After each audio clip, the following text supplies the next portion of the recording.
Bismillahirrahmanirrahim. Assalamu alaikum students. How are you all? I hope you are perfectly alright. I am a teacher of Metropolitan Foundation School. This is your science book. Month of January is start now. Class 4, subject science. Chapter 14, topic light and its reflection, page number 126.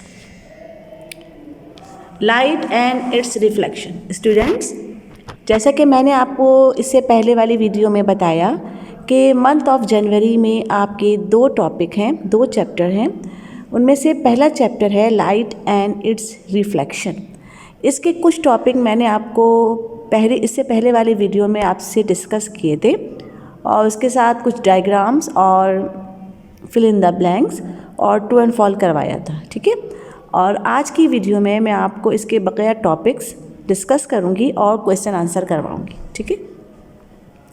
Light and it's reflection. Light is a form of energy. You know that, हमें सबको ये बात पता है कि light जो है वो एनर्जी की एक फॉर्म है। That we can see like sound, light travel as a wave, but unlike sound, light does not depend on vibration and does not need a material to travel. Light from the sun travels through a huge empty space to reach the earth. A few things give off their own light, including the sun and other stars, light bulb, candle and fires. These are called luminous objects. Those objects which do not produce their own light are called non-luminous objects. ये topics मैंने आपको previous video में बताया था, जिसको हम अभी थोड़ा सा इसको और डिस्कस कर लेंगे ताकि आपको और अच्छे से आ जाए, ठीक है। Description of the chapter, reading and explanation, question and answer and few diagrams. Luminous object. Those objects which can produce or give out light of their own are called luminous object, including the sun and other stars, light bulb, tube light, candles and fires. ऐसे object जो खुद light को produce करते हैं, जिनकी अपनी light होती है, जिनकी अपनी रोशनी होती है, वो खुद प्रोड्यूस करते हैं, इन्हें किसी से लेने की ज़रूरत नहीं होती। That is called luminous object, ठीक है। जैसे कि सन को किसी से लेने की ज़रूरत नहीं है, इसके पास खुद लाइट होती है, तो ये ल्यूमिनस ऑब्जेक्ट है। Non luminous object, those object which cannot produce or give out their own light are called non-luminous object, including moon and planet, book, stone, table, houses. This is non-luminous object. ऐसे object जो कि अपनी रोशनी खुद produce नहीं कर सकते और किसी दूसरे सोर्स की वजह से वो मतलब ब्राइटनिंग नज़र आते हैं, that is non luminous object. जैसे अगर आप किसी डार्क रूम में बुक रख दें या अगर कमरे में लाइट ना हो तो कमरे की कोई भी चीज़ आप प्रॉपर नहीं देख सकते, लेकिन जब उसको एक सोर्स प्रोवाइड किया जाएगा, जैसे कब कोई लाइट को ऑन किया जाएगा तो फिर हम कमरे में मौजूद तमाम चीज़ों को देख सकते हैं। That is non luminous object. Source of light, an object that gives out light is called a source of light. All the source of light can be classified into two categories, natural source and man-made source. जो light के source हैं उनको हमने दो categories में divide किया है, एक नेचुरल सोर्स और एक मैन मेड सोर्स, ठीक है। Natural source of light, source of light that occur in nature are called natural source of light. Example, sun, stars, deep sea organism वगैरह. The sun is the greatest national source of light.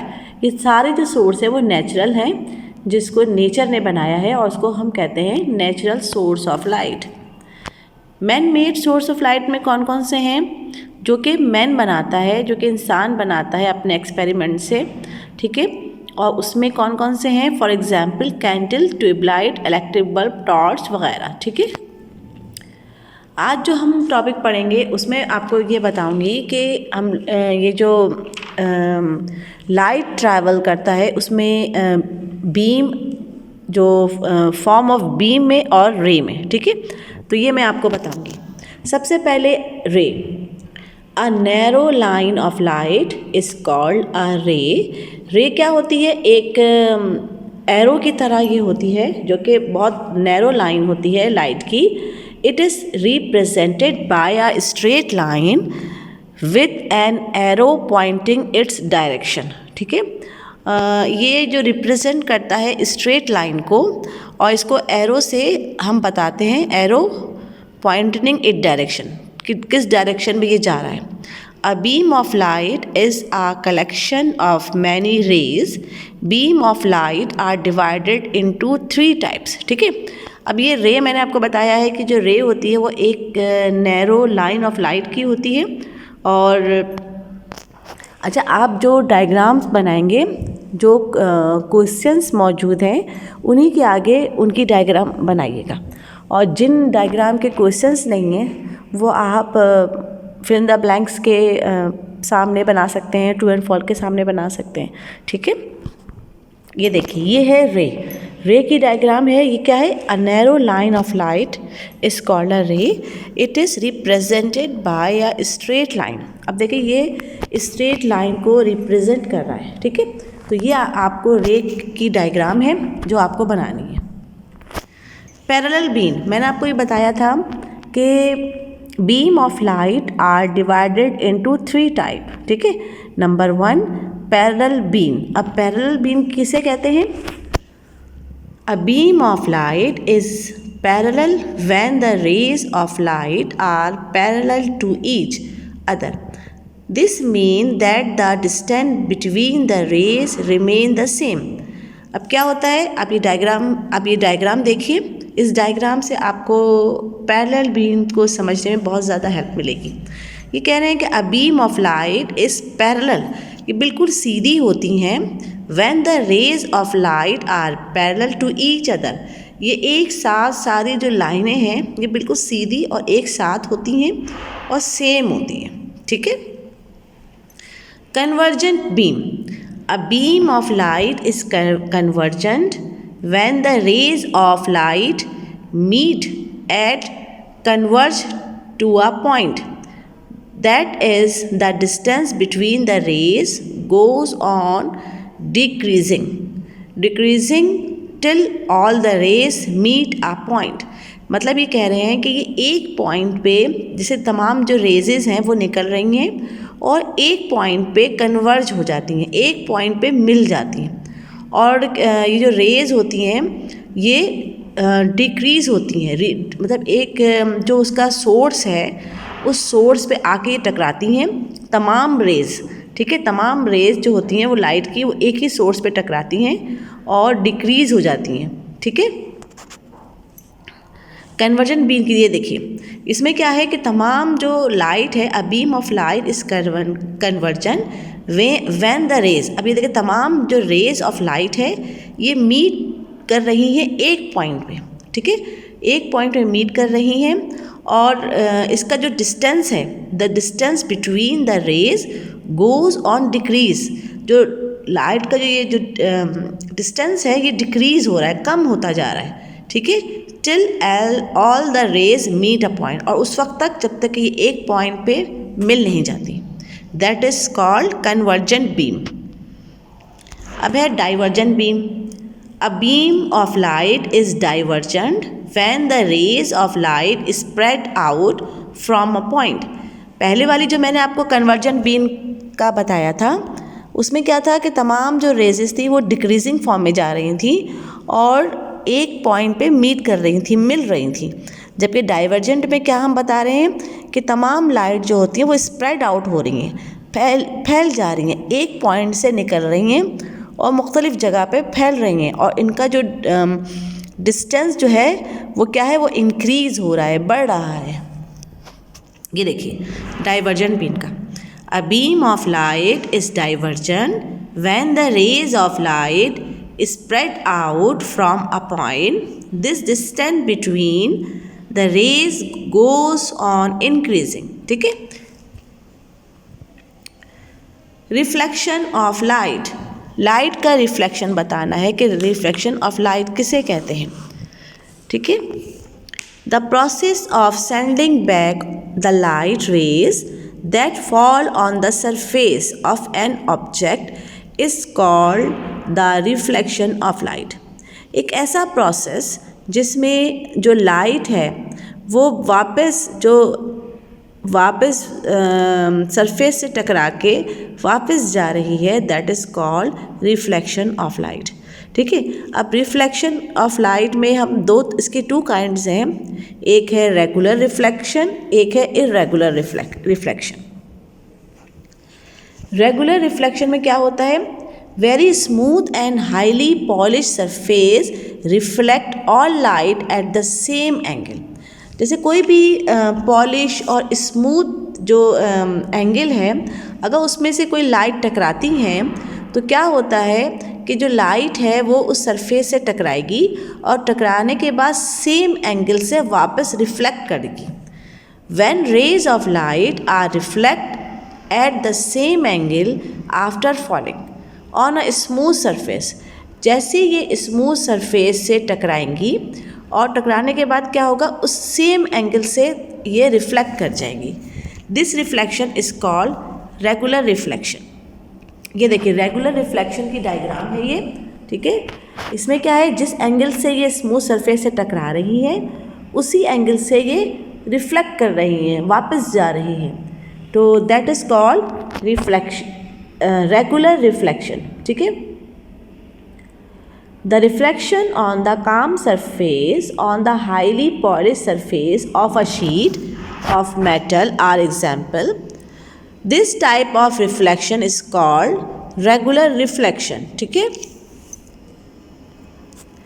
अब है irregular reflection। अब irregular reflection किसे कहते हैं ये जो है, इसमें यह है कि when rays of light are reflected at different angle after falling on a rough surface, जब किसी रफ सरफेस से लाइट की जो रेज हैं वो टकराती हैं डिफरेंट एंगल से, तो ये मतलब पहले तो मैंने आपको जो रेगुलर रिफ्लेक्शन बताया था उसमें क्या था कि लाइट की जो रेज थी वो स्मूथ या प्लेन सरफेस से टकरा रही थी, तो मगर इसमें क्या है, ये रफ सरफेस से टकराती हैं। इर्रेगुलर रिफ्लेक्शन में रफ सरफेस से टकराती हैं और टकराने के बाद डिफरेंट एंगल से रिफ्लेक्ट करती हैं, यानी कि रफ सरफेस से टकराने के बाद मुख्तलिफ डायरेक्शन पे ये चली जाती हैं। This reflection of light is called irregular reflection. ये देखिए ये इर्रेगुलर रिफ्लेक्शन है, इसमें ये रफ स्पेस से टकरा रही हैं, रफ सरफेस से टकरा रही हैं और टकराने के बाद इनका जो डायरेक्शन है वो ये डिफरेंट डायरेक्शन से रिफ्लेक्ट कर रही है, that is called irregular reflection. अब है आपके क्वेश्चन आंसर। ठीक है। Differentiate between a parallel, a convergent and a divergent beam of light. सबसे पहले आप पैरेलल बीम की हेडिंग डालेंगे। In a parallel beam of light the distance between two rays remain the same. ठीक है। Parallel में क्या होता है कि 2, 3 या 4 जितनी भी रेज होती हैं वो सेम डायरेक्शन पे होती हैं और वो सीधी पैरेलल लाइन जो होती है उस पे होती है, और जो इस ठीक है, तो in a parallel beam of light the distance between two rays, तमाम जो रेज का जो डिस्टेंस होता है वो सेम होता है, that is called parallel beam. Second है कन्वर्जेंट बीम। आप कन्वर्जेंट बीम की हेडिंग डालेंगे। In a convergent beam of light the light rays meet at a point. अब क्या है, कन्वर्जेंट में क्या है, तमाम रेज जो है वो एक ही पॉइंट पे मीट करेंगी, मिल जाएंगी, that is called convergent beam. और इसमें जो लाइट जो डिस्टेंस है वो क्या होता है, वो डिक्रीज़ होता है।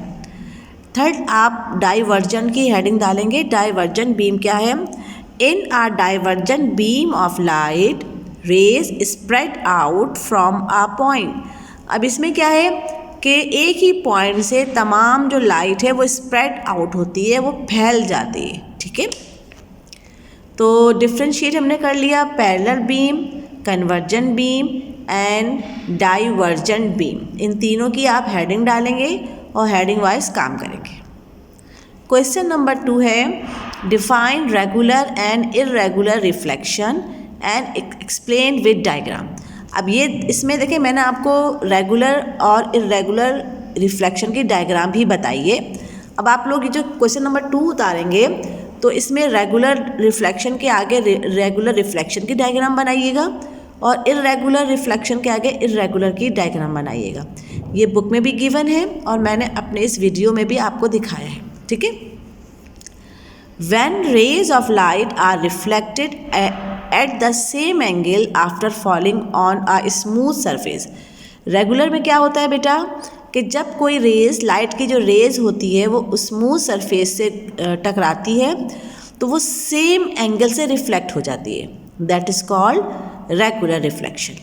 और इर्रेगुलर रिफ्लेक्शन में क्या होता है कि जब कोई लाइट की जो रेज है वो रफ सरफेस से टकराती है तो क्या होता है कि वो डिफरेंट एंगल से मूव करती है, रिफ्लेक्ट करती है।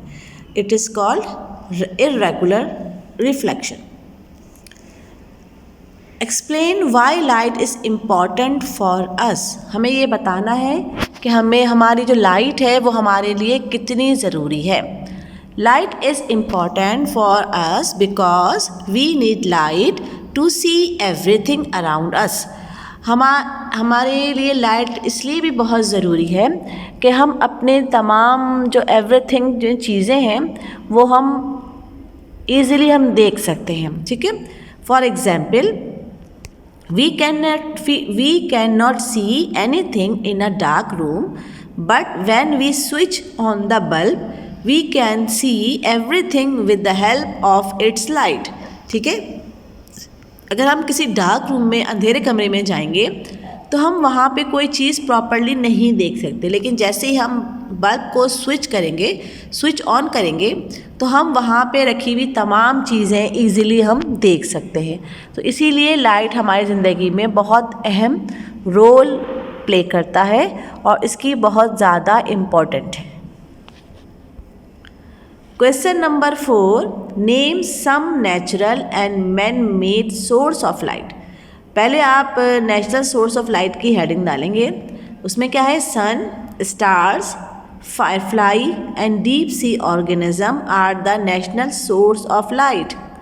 फिर man made source of light में कौन सा है, candle, tubelight, electric bulb are the man made source of light.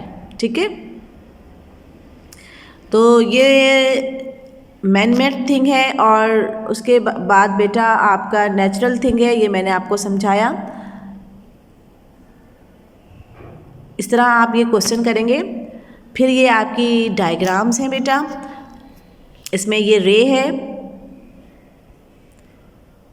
Parallel beam है, कन्वर्जेंट बीम है, डाइवर्जेंट बीम है, फिर ये है रेगुलर रिफ्लेक्शन, इर्रेगुलर रिफ्लेक्शन। ठीक है, अब ये सारी डायग्राम है। आज मैंने आपको जो पढ़ाया है बेटा वो उसमें आपको मैंने रेज बताई हैं कि कौन कौन सी रेज होती हैं। पैरेलल बीम बताया आपको, a beam of light is parallel when the rays of light are parallel to each other. ठीक है, फिर मैंने आपको बताया conversion, a beam of light is conversion when the rays of light meet at a point. ठीक है, तीसरा मैंने आपको डाइवर्जन बताया, a beam of light is divergent when the rays of light spread out from a point। ठीक है। इसके बाद मैंने आपको बताया regular reflection, very smooth and highly polish surface reflect all light at the same angle given a clear reflection, ठीक है। The reflection on the काम surface on the highly polished surface of sheet of metal are examples. This type of reflection is called regular reflection, ठीक है। उसके बाद मैंने आपको बताया irregular reflection। इसमें क्या होता है कि a parallel rays of light fall on a rough surface, the reflected rays will not be parallel and will be reflected at different angle. In this way, light will be scattered in different direction. This is also called the scattering of light, ठीक है। तो दो तरह की light का बताया, एक regular और एक इर्रेगुलर, ठीक है। तो ताकि आपको ये समझने में आपको सहूलत हो और आसानी से आप इसको समझ जाएं, ठीक है। और आप इसकी डायग्राम्स ईज़िली आप बना सकते हैं।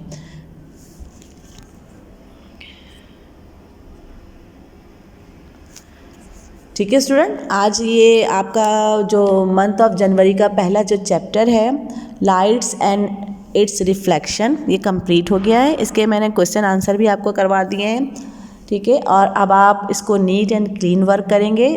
जैसा कि मैंने आपको हमेशा अपने लेक्चर में ये बात बोली है कि फ़र्स्ट लेटर हमेशा से कैपिटल होना चाहिए बेटा, और प्रॉपर स्पेस दे के वर्क कीजिए और लाइन पे कीजिए, ठीक है।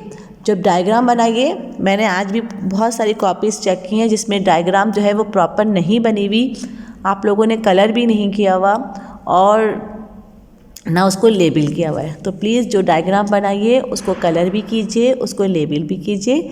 आपके पास क्वालिटी टाइम मौजूद है, आप जितना अच्छी अपनी राइटिंग को, अपने डायग्राम्स को, अपनी लर्निंग पावर को, अपने राइटिंग पावर को इन्हेंस कर सकते हैं। ये बहुत अच्छा टाइम है कि आप इसमें अपनी राइटिंग को, अपनी लर्निंग को बहुत इम्प्रूव कीजिए, बहुत अच्छे से काम कीजिए और बहुत नीट एंड क्लीन वर्क कीजिए बेटा। मेरे हर वीडियो में आपको ये बार बार मैं इस बात की तलकीन करती हूँ, आपको समझाती हूँ कि बहुत अच्छे से राइटिंग कीजिए, ठीक है। और अपना बहुत ज़्यादा ख्याल रखिए। घर से बाहर जाएं तो मास्क ज़रूर वेयर करें बेटा, और घर में आएँ तो हैंड वॉश कीजिए, फेस वॉश कीजिए और हेल्दी खाना खाइए, ठीक है। और अपना और अपने पेरेंट्स का बहुत ज़्यादा ख्याल रखिए। अल्लाह हाफ़िज़।